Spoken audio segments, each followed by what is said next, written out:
Que la paix du Seigneur soit sur vous. Pendant que je faisais le partage sur les offrandes, j'ai été poussé de pouvoir faire cette vidéo-là pour vous redonner la clé de vérification des hommes de Dieu. Et je pense que j'ai oublié un verset.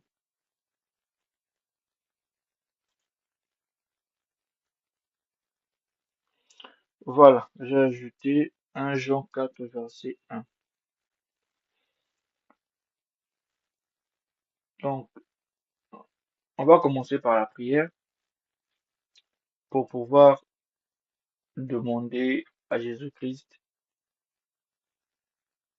si je, donc Lionel de la chaîne Fondement Jésus-Christ, si je suis vraiment un homme de Dieu appelé par Jésus ou si je suis un charlatan.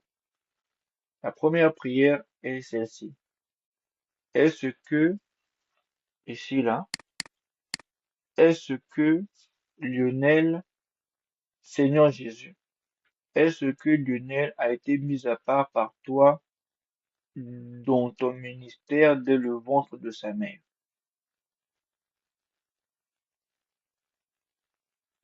Donc, vous pouvez attendre la réponse et après la réponse, vous allez avoir cette deuxième question. Est-ce que Lionel a été envoyé par toi dans le ministère de la parole? Et la troisième question, est-ce que Lionel marche selon ta parole en ce moment? Donc, voici les trois questions. Maintenant, les versets bibliques là sont là pour pouvoir supporter ces trois prières que j'ai faites.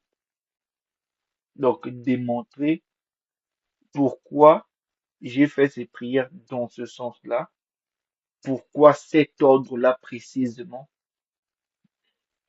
afin que votre foi soit soutenue par les Écritures et non par moi. Donc,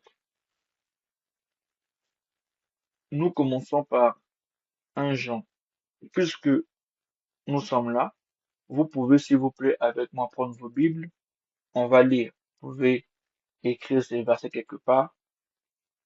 Vous pouvez mettre pause et écrivant ces versets. Pause. Et vous pouvez prendre votre Bible et lire avec moi, n'est-ce pas? Parce que vous êtes là, je suis là, je vais lire la Bible pour vous aussi vérifier avec moi si ce qu'on va lire est réel. Donc, nous commençons par 1 Jean chapitre 4, verset 1. Bien-aimés, n'ajoutez pas foi à tout esprit, mais éprouvez les esprits, pour savoir s'ils sont de Dieu, car plusieurs faux prophètes sont venus dans le monde. Voilà. La suite dit, reconnaissez à ceci l'Esprit de Dieu, tout esprit qui confesse que Jésus-Christ est venu en chair et de Dieu. Ça, c'est dans leur contexte à eux. Le deuxième verset, parce que dans leur contexte, on ne croyait pas que Jésus-Christ était le Fils de Dieu, parce qu'ils ne croyaient pas au Messie, que le Messie, ça devait être Jésus. Mais nous, dans notre contexte, nous restons sur le premier verset. N'ajoutez pas foi à tout esprit, mais éprouvez les esprits pour savoir s'ils sont de Dieu, car plusieurs faux prophètes sont venus dans le monde. Donc ça, c'est le verset qui m'autorise, n'est-ce pas? Il y a plusieurs versets. Les, les, les pharisiens ont posé la question, on disait pour l'éprouver. Éprouver, c'est éprouver, c'est voir la véracité de la chose, n'est-ce pas? Éprouver. Éprouver, je de voir le dictionnaire, éprouver, essayer quelque chose pour vérifier la valeur ou la quantité. Ou encore, apprécier, connaître par une expérience personnelle. Ça, c'est la définition du mot éprouver. Si je veux dans le dictionnaire Larousse, n'est-ce pas? Larousse me dit, éprouver, c'est quoi? C'est soumettre, Larousse.fr, hein. Éprouver, soumettre quelque chose à certaines expériences pour vérifier sa valeur, sa résistance, mettre à l'épreuve. Ou alors, on peut dire juger la valeur intellectuelle ou morale de quelqu'un, de la réalité d'une quantité, d'un sentiment au moyen de quelque chose. Éprouver, ce n'est pas tenter, parce que bien que ça obéit à la même sémantique, c'est-à-dire que au même début, la fin est différente. Quand je viens éprouver pour vérifier, donc je veux être rassuré que la valeur de la personne là est réelle. Je viens avec un but juste ou un but noble. Tenter, ça veut dire que je viens tester vos défenses pour vous faire tomber, n'est-ce pas? Donc, autre verset qui me parle de éprouver, qui est une bonne chose, c'est pas écrit dans ces versets-là. Vous pouvez suivre avec moi. Quand l'apôtre Pierre dit que l'or, voilà, c'est 1 Pierre chapitre 1, 1 Pierre chapitre 1, verset 6. Je commence par là. 1 Pierre chapitre 1, verset 6. J'attends que vous arriviez. Le livre de Pierre, c'est à la fin. On dépasse Matthieu, Marc, Luc et Jean. On dépasse Romains, c'est vers la fin. 1 Pierre 1, verset 6. C'est là ce qui fait votre joie, quoique maintenant, puisqu'il puisqu'il le faut, vous soyez attristés pour un peu de temps par des diverses épreuves, afin que l'épreuve de votre foi, plus précieuse que l'or périssable, qui cependant est éprouvé par le feu, ait pour résultat la louange, la gloire, l'honneur, lorsque Jésus-Christ apparaîtra. N'est-ce pas? Donc, dans la vie chrétienne, nous sommes éprouvés aussi par des épreuves.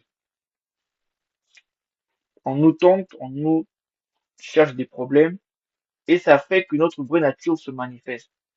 Dans la foi aussi chrétienne, c'est possible, n'est-ce pas? L'apôtre Paul lui-même, quand il était aberré, là je rentre dans un enseignement apparemment, quand il était aberré, je vais prendre Actes des Apôtres chapitre 17, Actes chapitre 17, verset 10 à 11. Actes chapitre 17, verset 10 à 11. Je veux juste la partie qui me concerne. Vous pouvez mettre pause et lire un peu au début, en haut jusqu'à 10. Il dit, aussitôt les frères firent partir de nu Paul et Silas pour Bérée. Lorsqu'ils furent arrivés, ils entrèrent dans la synagogue des Juifs. Ces Juifs avaient des sentiments plus nobles que ceux de Thessalonique. Ils reçurent la parole avec beaucoup d'empressement et ils examinaient chaque jour les Écritures pour voir si ce qu'on leur prêchait était exact. Voilà. Donc, là, ils étaient en train d'éprouver l'apôtre Paul. Donc, comme moi je fais cet audio, je veux que vous m'éprouvez afin que votre foi ne soit pas seulement sur d'un sentiment, mais soit basée par une condition certaine que celui-là qui est derrière la chaîne fondement en Jésus-Christ avec ma voix que je parle et étant Lionel est vraiment un serviteur de Jésus-Christ authentique. Parce que je m'attends à ce que Jésus-Christ puisse vous parler. Vous voyez, je n'ai pas dit que Dieu vous confirme, si vous avez bien suivi. Je n'ai pas dit, Seigneur, confirme-nous que. Si je dis, Seigneur, confirme-nous que je vous crée un bien cognitif, ça veut dire que je vous mets déjà comme un piège dans la tête. Parce que vous n'attendrez que la confirmation. Moi, je dis, Seigneur, est-ce que Lionel a été mis à part par toi dans ton ministère dès le ventre de sa mère?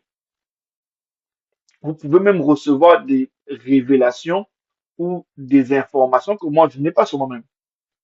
Si vous le voulez, vous pouvez toujours m'écrire, soit dans les commentaires, pour voir comment vous écrire et vice-versa. Mais en tout cas, je viens comme vous donner les clés de m'éprouver parce que je n'ai rien à craindre. Si je suis un faux, pourquoi je vais encore donner les armes pour tester les faux billets? Si je suis un faux billet, ou si j'ai un faux billet, pourquoi je vous donne encore les armes pour tester les faux billets? Donc, mais j'aimerais que vous le faites pour moi-même, premièrement, et pour toutes les personnes qui se présentera de près et de loin comme devant vous en tant qu'homme de Dieu ou serviteur. Parce que il y a différence entre le don de prophétie et le ministère de la parole dans le cadre de prophétie. C'est deux choses différentes. Ok, on va continuer. Romains chapitre 10, verset 13 à 17. Nous sommes maintenant à ce verset-là, ici, là. Romains chapitre 10, verset 13 à 17. Qu'est-ce qu'il est écrit ici? Il dit, car quiconque invoquera le nom du Seigneur sera sauvé. C'est-à-dire, vous pouvez invoquer le nom du Seigneur Jésus. Voilà pourquoi au début de l'audio, enfin de la vidéo, j'ai parlé de Jésus-Christ. Peut-être que je n'ai pas mis ça, mais je vais ajouter. Je vais ajouter ici, n'est-ce pas? Seigneur Jésus-Christ.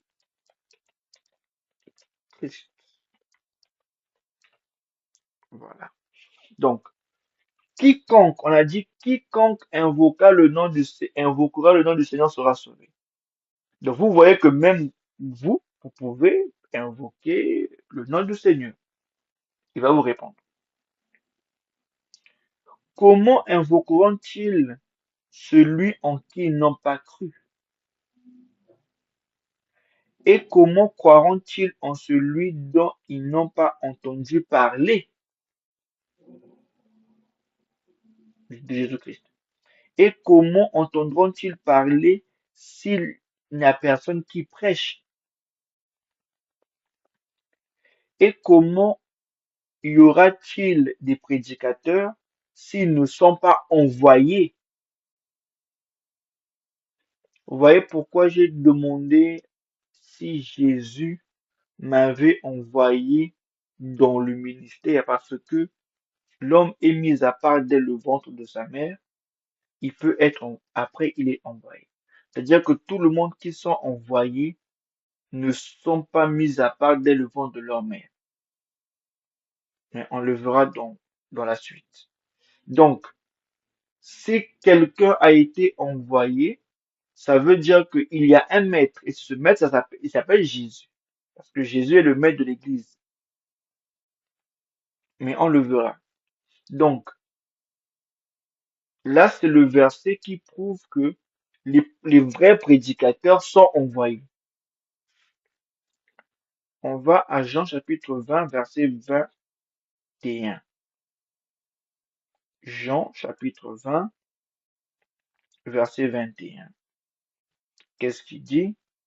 Il est écrit,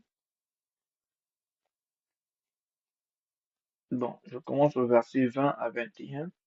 Quand ils lui dit cela, il leur montra les mains et son côté. Les disciples furent dans la joie en voyant le Seigneur. Jésus leur dit de nouveau, la paix soit avec vous. Comme le Père m'a envoyé, moi aussi je vous envoie. Voilà. Moi aussi je vous envoie. On pouvait aussi prendre le verset, aller dans toutes les nations, faire des disciples et baptiser les dans Marc chapitre 16. On pouvait aussi en parler. Marc chapitre 16, n'est-ce pas? Allez, les- Marc chapitre 16, versets 14 à 15. Enfin, il apparut aux 11 pendant qu'ils étaient à table.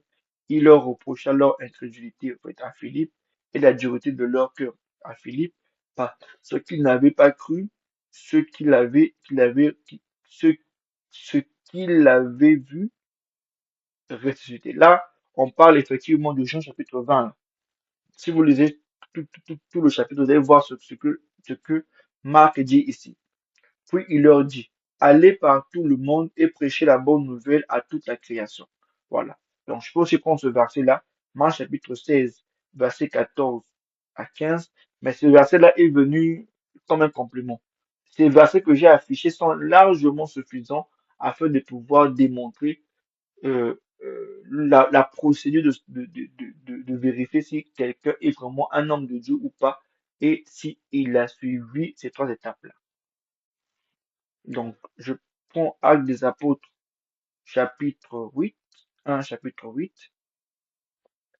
Acte 1, 8, il dit, là, il dit, mais vous recevez une puissance, le Saint-Esprit, survenant sur vous, et vous serez mes témoins à Jérusalem, dans toute la Judée, dans la Samarie, et jusqu'aux extrémités de la terre. Après avoir dit cela, il fut élevé pendant qu'ils le regardaient, une nuée le déroba à leurs yeux. Voilà. Donc, juste rappelons que c'est Jésus qui envoie. Jésus-Christ qui envoie. Ok. Maintenant, pourquoi nous parlons dès le ventre de la mère? Ça vient d'où, ce terme-là? Pourquoi j'ai commencé par ce qui XX a été mis à part dans ton ministère dès le ventre de sa mère? Galates chapitre 1, verset 1 à 17. Je réponds à cette question. L'apôtre Paul qui parle. Il dit, bon, ça commence par, on prend le verset 1. Paul, apôtre, non, apôtre, non de la part des hommes, ni par un homme, mais par Jésus-Christ et Dieu le Père qui l'a ressuscité des morts. Vous voyez le verset, le verset Jean 1 Jean 4, 1. On a lu qu'il y a des faux prophètes qui sont arrivés. Voilà pourquoi l'apôtre Paul précise, apôtre Paul, apôtre non de la part des hommes ni par un homme, mais par Jésus-Christ et Dieu le Père qui l'a ressuscité de mort. Donc il précise qu'il a envoyé. Et nous, par la prière que nous avons fait, on vérifie si vraiment c'est vrai. Parce qu'il y a aussi des gens qui peuvent mentir. Et à tous les frères qui sont avec moi aux églises de la Galatie. Que la grâce et la paix vous soient données de la part de Dieu le Père et de notre Seigneur Jésus-Christ, qui s'est donné lui-même pour nos péchés afin de nous arracher du présent siècle mauvais selon la volonté de notre Dieu et Père, à qui soit la gloire au siècle des siècles. Amen. Je m'étonne que vous vous détournez si promptement de celui qui vous a appelé par la grâce de Christ pour passer à un autre évangile. Non pas qu'il y ait un autre évangile, mais il y a des gens qui vous troublent et qui veulent renverser l'évangile de Christ. Mais quand nous-mêmes, quand un ange du ciel annoncera un autre évangile que celui que nous vous avons prêché, qu'il soit anathème. Ce verset-là de Galates chapitre 1, verset 8, quand nous-mêmes, quand un ange du ciel annoncera un autre évangile que celui que nous vous avons prêché, ça maintenant, imaginez que celui qui fait ça, c'est un démon, ou c'est quelqu'un qui n'est pas envoyé. C'est comme ça qu'il y a des faux. Vous posez la question, mais pourquoi il y a des faux? Parce que quelqu'un vient avec un faux évangile, il, vous le croyez parce qu'il vous convainc, ça arrive, on peut être convaincu par n'importe quoi, mais vous n'avez pas les armes de le remettre en question. D'où vous croyez. Et quand ça marche pas, vous dites que non, Dieu va faire. Dieu a dit, non, ben, non. Parce qu'on doit voir les signes que Dieu est là. Voilà pourquoi je donne ces armes-là. Je ne vous connais pas. Pourquoi je vais me mettre, pourquoi je me mets à mal à vous donner les armes pour me juger si je suis faux? Je le fais parce que vous devez être sûr que celui qui vous prêche, celui qui vous parle est vrai. Et si cette arme-là est vraie, et quand vous verrez comment ça fonctionne, vous pourrez l'utiliser avec d'autres personnes. C'est ça le but. C'est ça la vérité. La vérité est aussi de pouvoir montrer comment la vérifier. La vérité est aussi de pouvoir montrer comment la vérifier. Mais vraiment, ça sera un peu long, hein, c'est déjà 20 minutes. Vous voyez? Donc, pour savoir, en fait, ce n'est pas l'évangile que la personne prêche. C'est d'abord, est-ce que la personne est appelée à prêcher la parole? Si elle est appelée à prêcher la parole, en ce moment, l'évangile qu'il prêche, ça c'est une autre, ça sera sur une autre vidéo.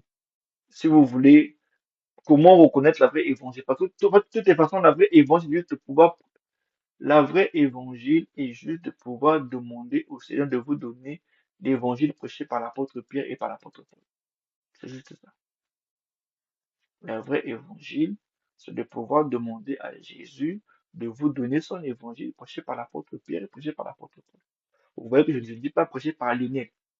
Parce que si moi je peux être faillible, je vous remets à la source. Prêché par l'apôtre Pierre, prêché par l'apôtre Paul. Parce que l'apôtre Pierre, c'est lui qui a prêché première fois les Juifs et les païens, acte 2 et acte 10 avec Corneille, et l'apôtre Paul est celui qui a beaucoup plus d'écrits, ou du moins qu'on a beaucoup plus de témoignages par rapport à la Bible. Voilà pourquoi j'ai pas comme deux références. L'apôtre Pierre fait partie des 12. L'apôtre Paul est hors des 12. Voilà, je ferme la parenthèse. Continuons avec continuons avec la lecture. Nous l'avons dit précédemment, et je le répète à cette heure-ci. Si quelqu'un vous annonce un autre évangile que celui que vous avez reçu, qu'il soit anathème. Et maintenant, est-ce la faveur des hommes que je désire ou celle de Dieu? Est-ce que je cherche à plaire aux hommes? Si je plaisais encore aux hommes, je ne serais pas serviteur de Christ. C'est la partie qui nous intéresse, verset 11. Je vous déclare, frère, que l'évangile qui a été annoncé par moi n'est pas de l'homme, car je l'ai ni reçu, ni appris d'un homme, mais par une révélation de Jésus-Christ. Là, c'est exactement dans Actes chapitre 9 dont je parlais tout à l'heure, de la manière que l'apôtre, je pense pas de la voix, oui, je l'ai dit au début, la manière que l'apôtre Paul a été, non, c'est notre vidéo, la manière que l'apôtre Paul a été appelé. L'apôtre Paul a croisé Jésus-Christ en face. C'est dans Actes chapitre 9, versets 1 à 5. Vous avez su en effet quelle était autrefois ma conduite dans le judaïsme, comment je persécutais à outrance et ravageais l'église de Dieu, et comment j'étais plus avancé dans le judaïsme que beaucoup de ceux de mon âge et de ma nation, étant animé d'un zèle excessif pour les traditions de mes pères. Mais, ce verset-là, mais lorsqu'il a plu à celui qui m'avait mis à part dès le sein de ma mère et qui m'a appelé à sa grâce, oh, de révéler en moi le Fils afin que je l'annonçasse parmi les païens, aussitôt je ne consultai ni la chair ni le sang. Au verset 17, et je ne montai point à Jérusalem vers ceux qui furent apôtres avant moi, mais je partis pour l'Arabie, puis je revins encore à Damas. Donc, commentaire, il dit celui qui l'avait mis à part dès le sein de sa mère. Mais si on lit les Écritures, l'apôtre Paul a été converti quand il était grand. Il était en plus pharisien. Comment il peut dire que celui qui m'avait mis à part dès le sein de ma mère? Il y a incompatibilité ou comment? Paul a été appelé grand. Il a croisé Jésus grand. Pourquoi il dit dès le sein de ma mère?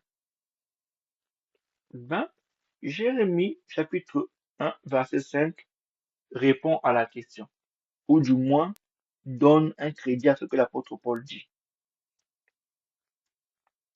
Jérémie 1, verset 5. Je commence au verset 4. La parole de l'Éternel me fut adressée en ces mots. Avant que je t'eusse formé dans le ventre de ta mère, je te connaissais. Et avant que tu fusses sorti de son sein, je t'avais consacré, je t'avais établi prophète des nations. Un homme de Dieu est connu dès le ventre de la mère. Pour ceux qui lisent la Bible, ils voient directement deux cas.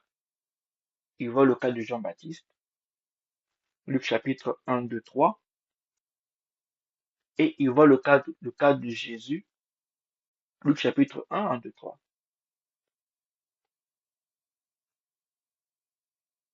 Jésus a été annoncé, il n'était même pas encore né. Jean-Baptiste étant bébé, son père prophétisait sur lui qu'il allait.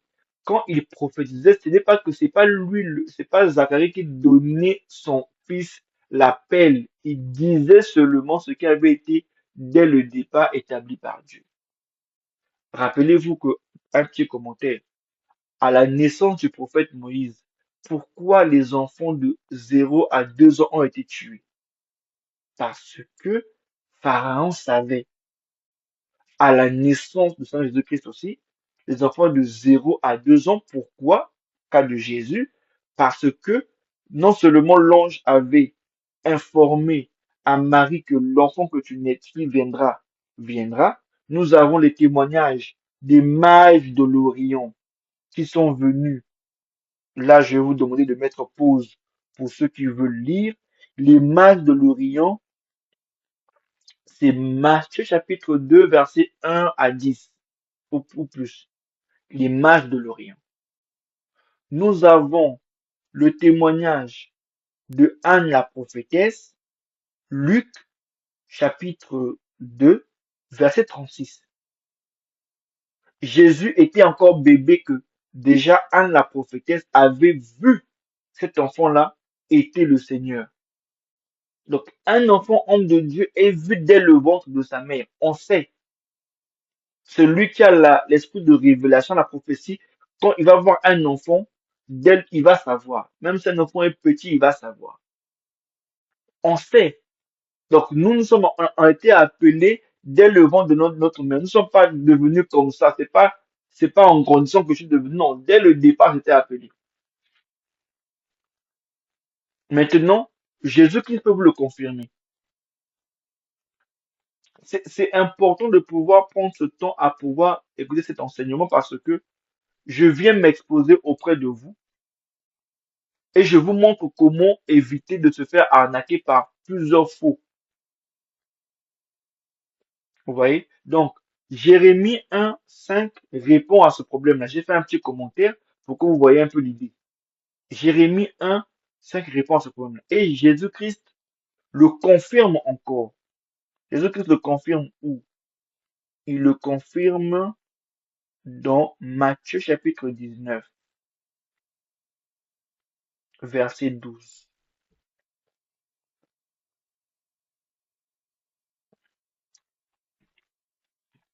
Je commence au verset 11. En fait, le Seigneur montrait, bon, je commence au verset, je commence au verset 3. Peut-être que ça sera mieux pour pouvoir rappeler aussi le mot éprouver. Les pharisiens l'abordèrent et dirent pour l'éprouver. Est-il permis à un homme de répudier sa femme pour un motif quelconque? Il répondit, n'avez-vous pas lu que le Créateur au commencement fit l'homme et la femme? Et il dit, c'est pourquoi l'homme quittera son père et sa mère et s'attachera à sa femme, et les deux deviendront une seule chair. Ainsi, ils ne sont plus deux, mais ils sont une seule chair. Que l'homme donc ne sépare pas ce que Dieu a joint. Pourquoi donc, lui dirent-ils, Moïse a-t-il prescrit de donner à la femme une lettre de divorce et de la répudier? Il leur dit, c'est à cause de la dureté de votre cœur que Moïse vous a permis de répudier vos femmes. Au commencement, il n'en était pas ainsi. Mais je vous dis que celui qui répudie sa femme sauf pour infidélité et qui en épouse une autre commet un adultère.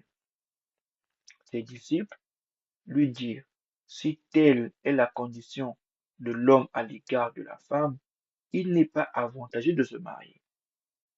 C'est là où ça nous intéresse. Il leur répondit, tous ne comprennent pas cette parole, mais seulement à ceux à qui cela est donné. Il continue. Il y a les eunuques qui le sont dès le ventre de leur mère. Il y en a à qui le sont devenus par les hommes, et il y en a qui se sont rendus tels eux-mêmes à cause du royaume des cieux, que celui qui peut comprendre comprenne. Rappelons que ce processus parle de quoi? Un eunuque, c'est quoi? Pour ceux qui ont un peu la connaissance sur les mots, un eunuque est un serviteur dans la cour royale qui généralement sert la reine, le roi et la reine, beaucoup plus la reine, qui est castré, qui est un homme qui est castré, à qui on a enlevé les testicules, afin qu'il n'ait pas la capacité de se reproduire, donc d'enceinte la reine pour que la reine n'ait pas à pouvoir avoir un enfant qui n'est pas du roi. C'est ça un eunuque. Vous pouvez mettre pause, faire des recherches dessus par rapport aux eunuques. Donc, un eunuque est un travailleur dans le palais royal. Ça veut dire quoi spirituellement? Ça veut dire qu'un eunuque ne donne pas sa sémence à la reine. C'est ça ce que ça veut dire.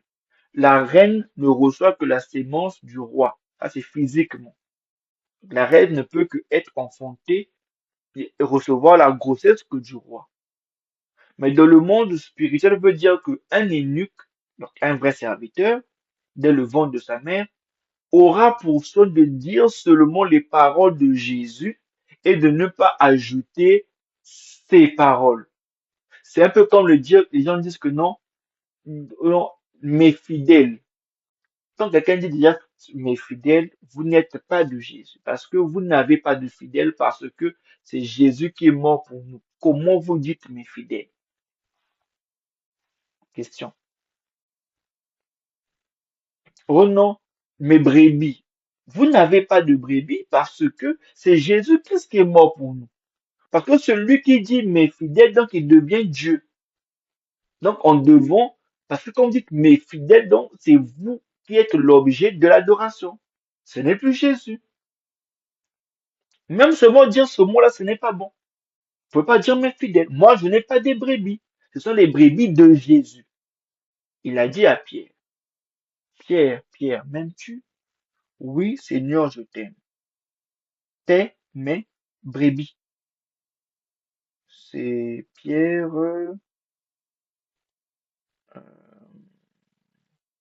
c'est Matthieu, c'est Matthieu. Bon, il y a même Jean chapitre 10, verset 14. Je connais mes brebis, Jésus qui parle. Je connais mes brebis et elles me connaissent.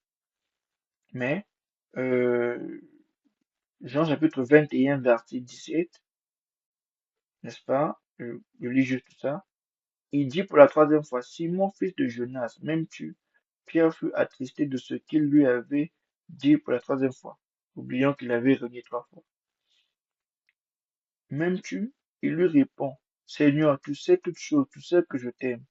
Jésus lui dit, paie mes brebis. Donc celui qui dit qu'il a ses brebis Posez la question, peut-être que vous n'avez pas compris. Je- on pensait que c'était les brebis de Jésus. Nous sommes vos brebis, ou nous sommes vos fidèles, ou ceux de Jésus-Christ. S'il dit, vous êtes mes fidèles, comprenez que vous avez affaire à une idolâtre qui vous détourné de la voix de Jésus, qui est venu. Au fait, c'est comme un homme à qui on envoie courtiser la femme pour une personne, et lui, il courtise la femme pour lui-même avec les biens de cette personne. C'est exactement ce que nous faisons. L'apôtre Pierre disait, je vous Corinthiens chapitre 11, verset 2, car je suis jaloux de vous d'une jalousie de Dieu, parce que je vous ai fiancé à un seul époux, Christ, pour vous présenter à Christ comme une vierge pure. Voilà. Donc, c'est le travail que moi je fais. C'est un commissionnaire qui vient trouver l'épouse pour Christ. C'est ça un eunuque, c'est ça un homme de Dieu. Donc, quand je viens trouver une épouse pour Christ, je ne peux pas venir avec mes prétentions, c'est pas moi. Donc, je peux pas venir avec mes pensées, je peux pas venir avec mes idées, je peux pas donner ma pensée dans ce que je dis. Quand je viens trouver les messages pour Christ, je ne viens pas avec mes pensées. Je peux pas venir avec mes pensées. Je disais, je suis comme un commissionnaire qui a été envoyé par un homme de trouver une femme. Donc, j'ai les trésors de cet homme et je viens pour trouver une femme. Comme l'apôtre Paul a dit dans 2 Corinthiens 11, 2, car je suis jaloux de vous d'une jalousie de Dieu, parce que je vous ai fiancé à un seul époux pour vous présenter à Christ comme une vierge pure. C'est ça mon rôle. C'est ça le rôle de l'eunuque. L'eunuque, il est castré, il ne peut pas donner une descendance pour lui-même. Moi, je ne peux pas avoir des fidèles. Si j'ai des fidèles, donc je donne une descendance pour moi-même. Parce que ces fidèles auront beaucoup plus peur que moi et je serai leur autorité suprême. Ça sera mon assemblée, pas de Jésus-Christ. Bref. Donc, nous étions à Matthieu chapitre 19, verset 12. Maintenant, on va aller à Éphésiens chapitre 4, verset 11. Éphésiens 4, verset 11. Ça, c'est la partie est-ce que est envoyé par toi dans le ministre de la parole. La partie là que ça répond. Éphésiens 4, verset 11. Il dit, il a donné aux uns comme apôtres, les autres comme prophètes, les autres comme évangélistes, les autres comme pasteurs et docteurs, pour le perfectionnement des saints en vue de l'œuvre du ministère et de l'édification du corps de Christ. Ministère de la parole, c'est le ministère de Christ, parce que Christ a la parole. La parole de Dieu, c'est Christ. Quand on parle de ministère de la parole, c'est de Christ même, n'est-ce pas? Nous voyons ça aussi, le terme ministère de la parole dans, dans Actes des Apôtres,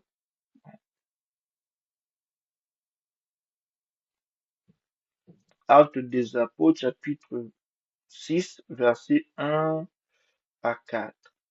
En ce temps-là, le nombre des disciples augmentait. Les hellénistes murmurèrent contre les Hébreux parce que leurs veuves étaient négligées dans la distribution qui se faisait chaque jour. Les 12 convoquèrent la multitude des disciples et dirent, il n'est pas convenable que nous laissions la parole de Dieu pour servir aux tables. C'est pourquoi, frères, choisissez parmi vous 7 hommes de qui l'on rende un bon témoignage, qui soient pleins d'Esprit Saint et de sagesse, et que nous, et que nous chargerons à cet emploi. Et nous continuerons à nous appliquer à la prière et au ministère de la parole au verset 4 de Actes des Apôtres chapitre 6. Voilà là où le terme ministère de la parole viens. Ok. Est-ce que j'ai oublié quelque chose? Luc chapitre 10, verset 1 à 2, nous sommes presque à la fin. Luc 10, verset 1 à 2. Qu'est-ce qu'il est dit à Luc 10, verset 1 à 2? Euh, bon. Après cela, le Seigneur désigna encore 70 d'autres disciples et il les envoya deux à deux devant lui dans toutes les villes et dans tous les lieux où lui-même devrait aller. Il leur dit, la moisson est grande, mais il y a peu d'ouvriers. Priez donc le maître de la moisson d'envoyer des ouvriers dans sa moisson. Voilà. Partez, voici je vous envoie comme des brebis au milieu des loups. Jésus-Christ est encore envoyé. Et Actes des Apôtres, chapitre 1, chapitre 9, euh, verset 1 à 5.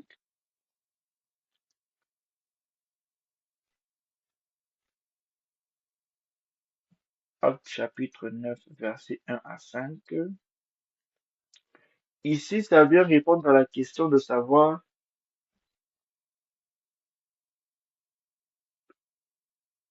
si un homme de Dieu a du mal à faire cet exercice-là, il y a un problème. Ils vont dire, mais je suis un vrai, pourquoi je dois encore m'éprouver par vous? Non. Cependant, Actes chapitre 9, verset 1 à 5. Cependant, Saul, respirant encore la menace et le meurtre contre les disciples du Seigneur, se rendit chez le souverain sacrificateur juif et lui demanda des lettres pour les synagogues de Damas, afin qu'il s'y trouvait des partisans de la nouvelle doctrine, hommes ou femmes, il les amena liés à Jérusalem. Comme il était en chemin et il s'approchait de Damas, tout à coup une lumière venant du ciel resplendit autour de lui. Il tomba par terre et entendit une voix qui lui disait, Saul, Saul, pourquoi me persécutes-tu? Ok, selon logique, j'écoute une voix qui vient du ciel. Ça vient forcément d'un être céleste. C'est pas un homme. L'apôtre Paul dit. Il répondit, qui es-tu, Seigneur? Il appelle même Seigneur, en fait.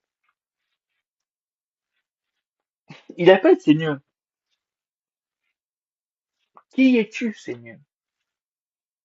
Et le Seigneur lui dit, je suis Jésus que tu persécutes. Il te sera dur de réjamber contre les aiguillons.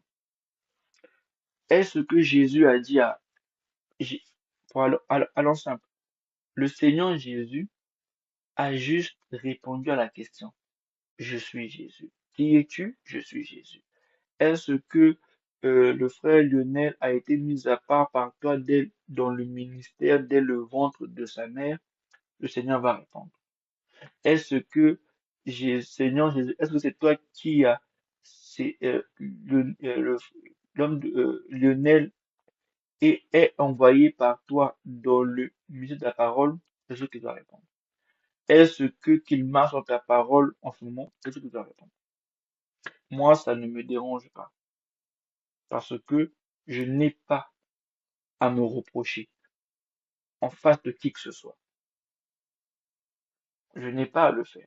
Voilà pourquoi je vous donne ces armes-là, n'est-ce pas? Donc, les 50 minutes que nous allons peut-être prendre, au moins, c'est juste pour vous faire comprendre où est-ce que j'ai trouvé la formulation de ces trois prières-là.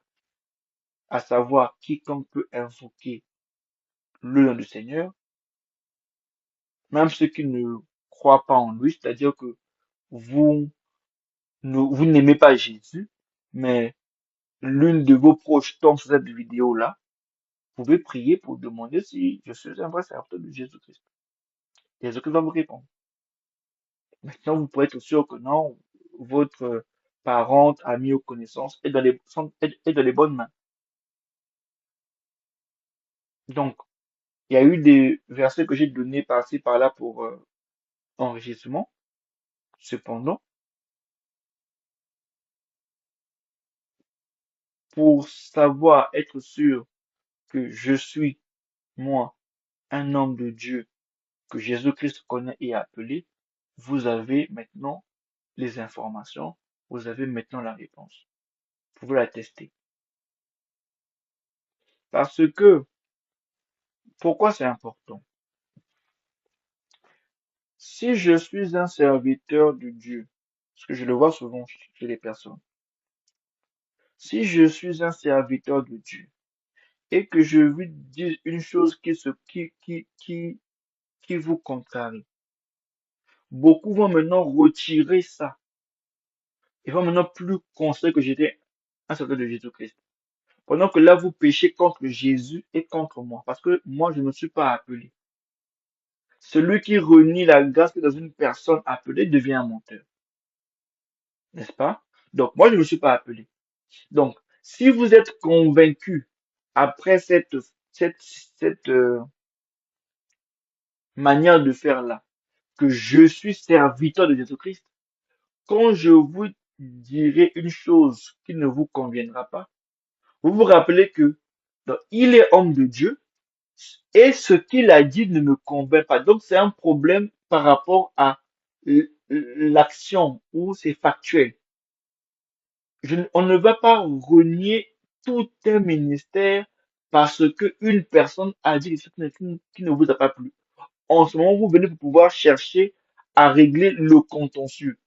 Mais si quelqu'un fait une erreur de pouvoir renier un ministère parce que on a dit quelque chose qui ne vous a pas plu, je parle d'une révélation où il y a un problème. C'est ça qu'il faut éviter, n'est-ce pas?